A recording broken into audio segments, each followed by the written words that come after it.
Segment 3, the present politics, a tale of two candidates. Sometime Democratic Senator and presidential candidate John Edwards, who, while running for president, conducted an affair with a woman not his wife, fathered a child, denied it. The mainstream press refused to run a single story on it until the National Enquirer had piled up so many damning details that Edwards was forced to admit it was all true.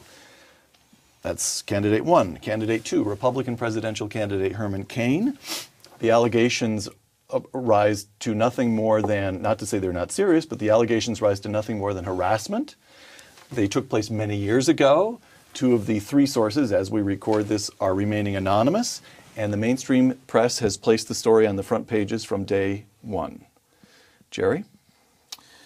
Yes, I think you have hit on. You've uncovered a very, very real case there of media bias. If there's any question about that. I think. Look, if I were defending the mainstream media in their failure to cover, frankly, the John Edwards story, in an odd way, obviously, the National Enquirer, the kind of negative imprimatur of the National Enquirer, as it were, was probably a factor in that, which I think is very unfair. I mean, actually, the National Enquirer does a lot of, for all the humour that it induces in a lot of people in the mainstream media, does a lot of serious reporting. But I think there was a sense that, well, if it's in the National Enquirer, it almost certainly isn't true. They make stuff up. So I think maybe that was part of what was going on. But you highlight a very, very, very obvious divergence in the way the media have covered those 2 stories. The Edwards story, it was extraordinary that didn't get the serious treatment that it really deserved. I can hear the wheels turning in your head. No, I was just thinking about what Jerry said about the Enquirer. I think most reputable journalists will tell you, not for publication, that if the Enquirer is running a story, it's probably true. Right. And but for various reasons, some good, some bad, they refuse to follow the Enquirer until they have. Until they're forced to, essentially. Essentially, yeah. But they should look. They should. The point is, I mean, Andy's exactly right. I mean, and I think people who aren't in the mainstream media will perhaps be a little bit surprised to hear what Andy says about the way people in the media view the National Enquirer. The reporting is tough and pretty darn good. Pretty good. And I think that really, knowing that, inquiring minds do want to know. It behooved everybody in the media to say, well, we should at least give this some more serious attention. And I think it is extraordinary they didn't get it. All right. More media bias, maybe. I'll let you tell me. The Tea Party versus the Occupy movement. Andrew Ferguson, writing in commentary last year about a New York Times story on the Tea Party, quote, Tea Party lights fuse for rebellion on right, the headline read, aptly enough, for a premonitory suggestion of bombs going off just over the horizon rumbled through the story. The journalistic premise was that something spooky, something Aryan-like, was going on out there, close quote. Andy, explain. Well, this is part of the failure that I was talking about among the mainstream press. There's a terrible lack of diversity in a newsroom at a mainstream liberal newspaper. Are we accepting the Wall Street Journal, or do you want to take a shot at Jerry's operation? No, I think that's true at the Journal. All right, go ahead. Well, I probably, I don't know. That's my opinion. I think it's controlled better at the Journal. Let me say that. Now. But anyway, the approach to the Tea Party from this monochromatic newsroom in the Times or the Post was as though they kind of discovered this strange tribe, and they sent out their anthropologists and their sociologists to try and explain this to their readers. Well, their readers understood who these people were. They understood what they were upset about, mostly, I think.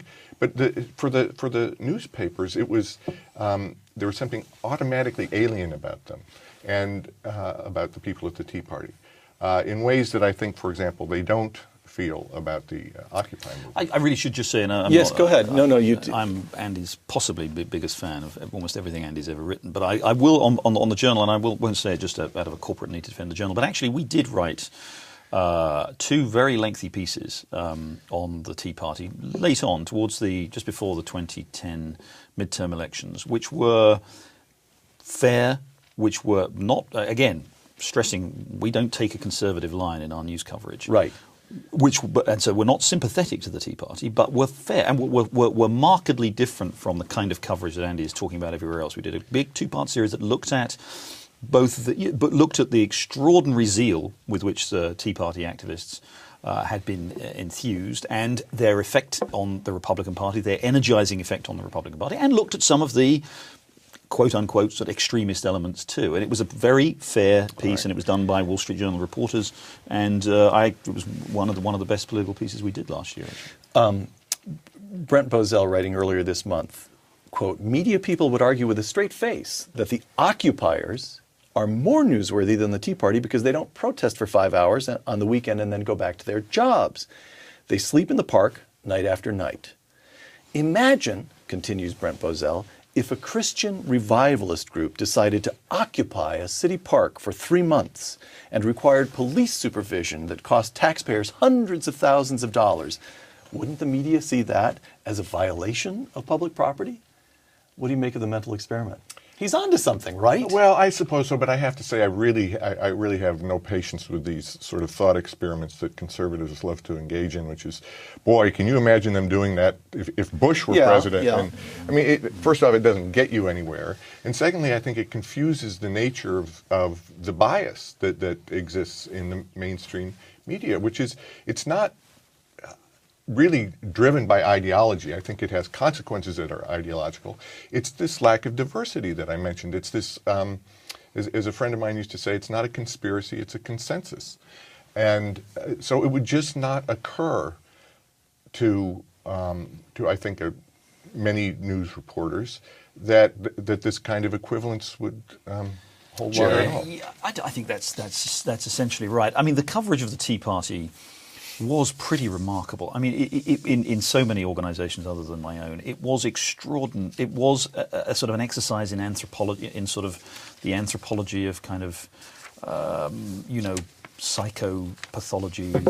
It was, and by the way, I have to say, for whatever you think about the way the American media covered that story, which was pretty, on the whole, not very impressive, you should have seen the way the international media covered it. I mean, it was and indeed the way the international media unfortunately cover the United States is, it is a daily barrage of stories about what a bunch of crazy, bad, Bible-bashing, gay-hating, women-hating, warmongering lunatics that essentially characterizes the conservative movement in this country. It's an you could look, and I'm not talking here about the left-wing press like the Guardian of London or other papers on the continent of Europe. I'm talking about mainstream newspapers. The BBC as well, right? Absolutely. Right. I've worked for the BBC for 10 years. That is absolutely the way they portray